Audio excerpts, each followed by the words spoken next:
ଦଶର ମଣ୍ଡା ବରା ପାଇଁ ଚାଉଳ ବଛା ଚାଲିଛି।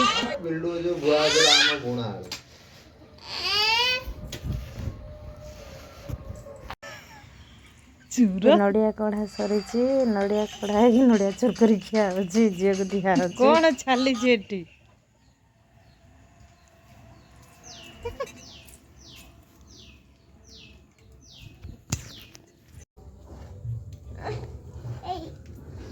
ତ ଚାଲିଛି ଏଇଠି ମଣ୍ଡା ଗୋଲ ଗୋଲ କରା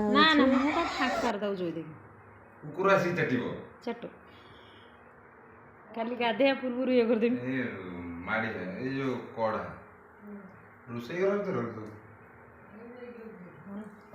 ଟିକେ ଟିକେ ଗୋଟେ ସେକେଣ୍ଡ।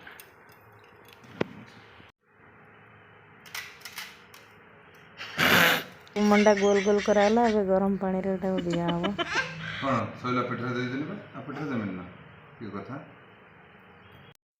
ନମସ୍କାର। ପବିତ୍ର ଦଶହରା ଉପଲକ୍ଷେ ସମସ୍ତ ୟୁଟ୍ୟୁବ ଭାଇ ଭଉଣୀମାନଙ୍କୁ ସମସ୍ତଙ୍କୁ ବହୁତ ବହୁତ ଅଭିନନ୍ଦନ। ଆଜି ହେଲା ବୁଧବାର ଆଉ ଆଜି ଦଶହରା। ଆଜି ଗୋଟେ ଦୁଃଖର କଥା ହେଲା, ଆଜି ଆମେ କୌଣସି ମେଢ଼ କି ଠାକୁରଙ୍କୁ ଦେଖିନାହୁଁ କି ଯାଇ ବି ପାରୁନୁ, କାହିଁକିନା ବର୍ଷା ହେଉଛି। ଆଉ ଏଇଠି ଦେଖନ୍ତୁ ଧନ ଶୋଇଛି। ଧନର ଟିକେ ଦେହ ଭଲ ନାହିଁ। ତାକୁ ଅଧାବେଳେ ଧନଟା ଛାଡ଼ୁଛି, ଥଣ୍ଡା ହେଉଛି, ଠିକ୍ ଠିକଣା ନାହିଁ।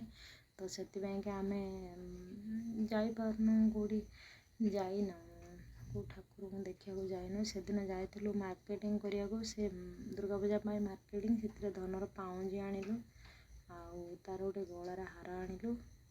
ଜୁଏଲାରୀ ସପ୍ ସେଗୁଡ଼ା ମୁଁ ଭିଡ଼ିଓ କରିଥିଲି, ହେଲେ ସେୟାର କରିଥିଲି।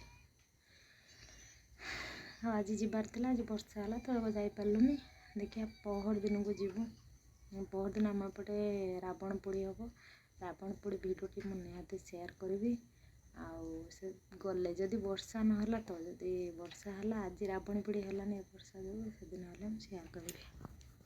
ସମସ୍ତେ ଭଲ ଥାଆନ୍ତୁ। ଦେଖନ୍ତୁ ଆମର ଆଜି ଦଶହରା ମଣ୍ଡା କେମିତି ତିଆରି ହେଉଥିଲା। ଆମ ଶ୍ୱଶୁର ଆଉ ସୁନା ମିଶିକି 2 ଜଣ କରୁଥିଲେ। ଆଉ ମୁଁ ବି, ବଟ୍ ସିଏ ବେଶୀ ଇଏ କରିଛନ୍ତି। ଏଇଠି ଦେଖନ୍ତୁ ଭିଡ଼ିଓ।